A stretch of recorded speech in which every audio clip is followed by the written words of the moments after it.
So we are joined by top 8, one of the many backer goers, but only one on air. Yasar, how are you finding your first regionals? It's really great. It's so much fun. I was a bit worried, but everyone here has been so amazing. The community is great. I've always heard how good the community was and things like this, and it's lived up and exceeded the expectations in that. So what drew you to Katsuki Backer Go for? So right when it came out, I saw it as like, it seems like a really cool concept. I started out on Void because I'm a bit of a lover of Rejuve Smash and a Barrier Shield. So I tried the Void build first, and I like the clearing, the discard, the bullying the hand. But I changed to Air when me and my friends were like testing, brainstorming, saw how Air has become the clearance symbol. It gave me access to stuff like stun grenades, so I moved into Air like that. But Backer Go was always, I liked it from the start, with just the discard a card, bully the hand, see where you go from there. That makes a lot of sense. So, give me let's see if I cut out. Okay, it's not cut out. So, what has been your biggest takeaway for the weekend? What's been your toughest matchup? How have you found it as just a competitive event? I think so. I have played out of the 7 games I did. I played 4 Dekus, the new Midoriya. That was it was an experience. I managed to get 3 off them, and the 4th one was very flash heavy. So it's making me really think about how to build my decks to counter stuff like that in the future. So I wasn't really thinking about it. I've been more focused on what I'm doing and not focusing so much on what my opponents could be doing and thinking about that. So in the future, I want to be thinking more about what's running well, what's going well, and what I can do personally to stop it. That makes sense.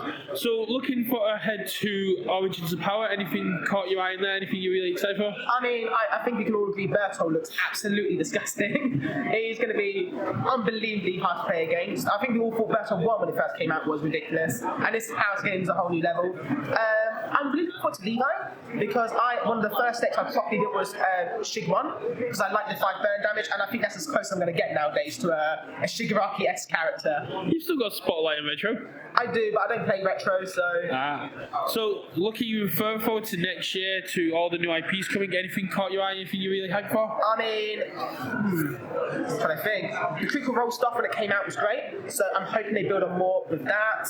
I love Solo Leveling. I watched it. When it got announced, I binged the whole season. I was like, fantastic, great IP tier 1. Obviously, the My Hero stuff, keep it coming. But I'm looking forward to most of it, to be fair. I don't think there's anything I'm not looking forward to. That's really good. And the question of the season, is there anything that UVS can do to enhance your experience as a player?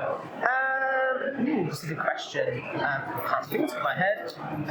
I think the website can be a bit clunky, if I'm honest. If I'm going to be completely honest, the website is a bit clunky. It made it really hard to update my deck list, but I think there's also a lot of keywords and things coming out.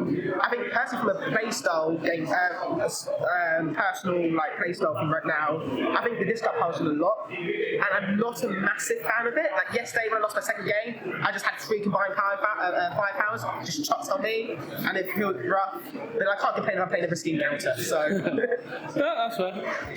Right. Well, you have advanced to top 4, and it looks like you're going to be having a very rough weekend for your first regional, so best luck in top 4. Thank you very much. No, I'll see you on the podcast. See you on the podcast.